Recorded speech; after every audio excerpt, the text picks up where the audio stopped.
So Apple today has released a ton of new software for the iPad, the iPhone, the Apple Watch, Apple TV, and so much more. And of course, in this video, we're going to go over some of the latest new software released by Apple and check out everything that's new, an entire recap of iOS 14.3. What's up, guys? iDeviceHelp here, and today we're going to be taking a look at iOS 14.3, some of the latest new features. But aside from iOS 14.3, today Apple also released iPadOS 14.3 for all iPads that support iOS 14. For the Apple Watch, Apple today released watchOS 7.2. For the Apple TV, Apple released Apple tvOS 14.3 as well. Now, for iPhones, for older iPhones, Apple also released iOS 12.5. Now, this brings exposure notifications to older devices, bug fixes, and improvements as well. So Apple continues to support older iPhones on the latest 12.5 for those that do not have iOS 13 or not capable of running iOS 13 or iOS 14. Now that build number for that one is 16H20, and interestingly enough, iOS 14.3, which is about 4.5 gigs, and as I always say, this is overwriting the entire OS. You're not going to be missing 4 gigs from your iPhone once you update, but this software had 2 RCs or release candidate. We saw one last Monday as 18C65, and then on Thursday, following 2 days later, we see RC18C66. So 65 and then 66. Now today's official final release is the same build number as the second release candidate. So today's build number is iOS 14.3 18C66. So let's take a look at what's new. Now with 14.3, Apple now brings the new subscription service, Fitness Plus. Now you do have to own an Apple Watch, and you can use this on your Apple TV, your iPhone, your Apple Watch. You can start working out. You get different sessions directly from Apple, different sessions added weekly. You can now subscribe to this new service on the latest 14.3. Here is the splash screen that you get once you subscribe for the first time for the new service, Fitness Plus.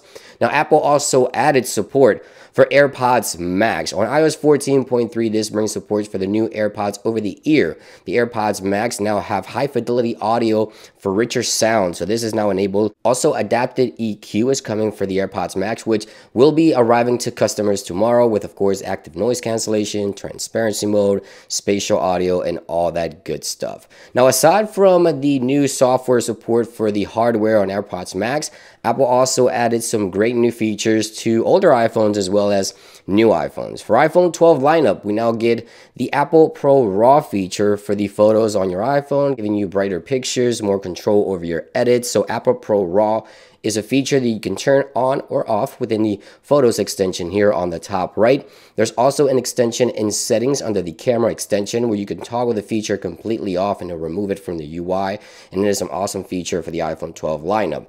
Now, Apple also added the ability to record 4K at 25 FPS. As you can see right there, it is. That is a new feature for iPhone 12 models as well on 14.3. And for older iPhones as well, Apple added a new feature that allows you to mirror the front-facing camera on every iPhone that runs iOS 14.3. So you'll now find the mirror front camera option enabled on all iPhones across iOS 14.3, in case you did not know that. There's also updates to the app clips. So now if you have an app clip near you, you have the ability to go into Control Center and go ahead and scan that app clip directly from Control Center, or use the camera itself on the iPhone to scan that app clip as well. So that's also new here on 14.3. You can add that toggle, of course, to your Control Center as well by simply going over to Control Center here in settings. If we go to the Control Center, you'll find the QR code or the code scanner right there. You can add it right there to your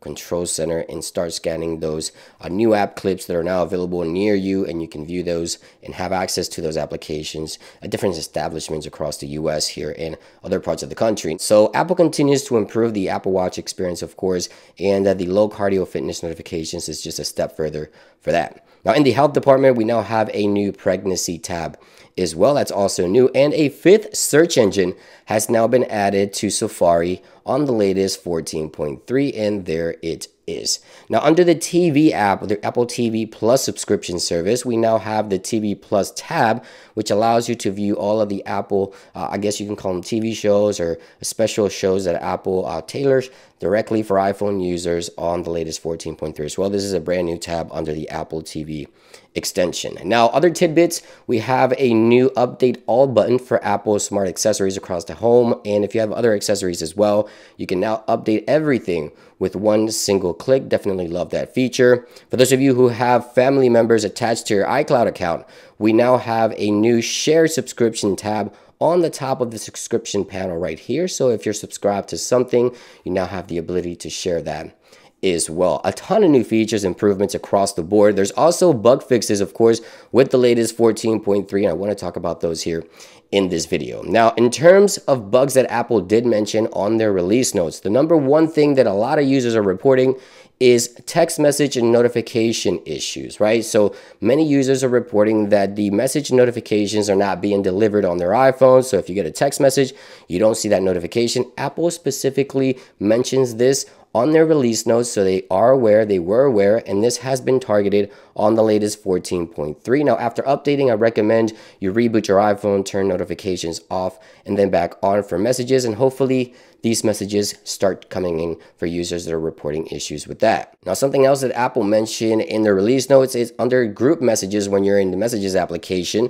some context will fail to appear when you're in a group chat. So that's been addressed as well. Issues with the Photos application, if you share a video via AirDrop, it wouldn't display properly on other iPhones or fail to even open at all. In Spotlight search, there were some issues with some of the results. If you typed in something, you couldn't click on it or it won't open. That's also been addressed. Another issue that users have been concerned about is Bluetooth. Apple specifically mentions this on their release notes. They're also targeting issues with Bluetooth. Some users even showing Bluetooth grayed out, so they couldn't really even use the Bluetooth extension in settings, which is quite interesting. I did not come across this issue. Another thing that Apple is looking to address with 14.3 is that if you use MagSafe, you now have the ability to charge at its full wireless potential. So fast wireless charging at its maximum. It's now capable on the latest 14.3. Some users were reporting issues with the keyboard dismissing itself or not even popping up in certain applications through the OS. Apple is also addressing this as well. PS5 control support is here with 14.3, and there's a few other bugs that I'm hoping Apple did address with the latest software that were not mentioned on the release notes. For example, there's a green tint issue reported by many iPhone 12 owners. If you have a green tint displayed on your iPhone, and this is just an example here, this is what it would look like. If you have this issue after updating to 14.3, highly recommend you take the device into Apple to get it swapped out or checked out, because Apple did not mention this on their release notes, but I think they could be addressing this with this software as well. Of course, the text message notification bug has been addressed. There was also minor issues with the battery for some users. This was more isolated. Some users were reporting really bad standby time. So if you weren't using your iPhone, it was just sitting there not charging, you would come back, let's say you left it at 40%, you would come back, it would be at maybe 30%. And iPhones have always been praised for having great standby time, and that was an issue on the newer iPhones as well.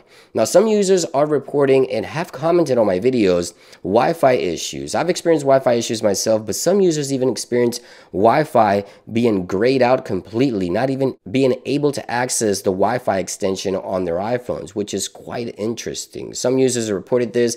They've left some comments on my videos. I haven't had that big of an issue with Wi-Fi. Yes, Wi-Fi speeds I've had issues with, but not grayed out entirely. Apple did not mention this on the release notes, but hopefully this is addressed. And of course, these cell connection issues with 5G spotty connection on iPhone 12 is also something that Apple did not mention, but hopefully they did address on the latest 14.3. So just a ton of new stuff here, a ton of bug fixes, brand new features. Let me know if you're experiencing any additional new issues with 14.3 after updating. Of course, you can expect my follow-up video coming in the next couple of days. I'm going to be testing the software thoroughly to share with you guys my thoughts, the battery, the text message notification bugs, and how everything else is working together. Make sure to stay tuned for my YouTube community poll as well, because there I'll be getting some feedback and also expressing my thoughts on how the software has been performing. That should be up right after this video as well, so you can vote. Thank you for watching this video, guys. I hope you guys enjoyed it, and I'll see you on the next one. Peace.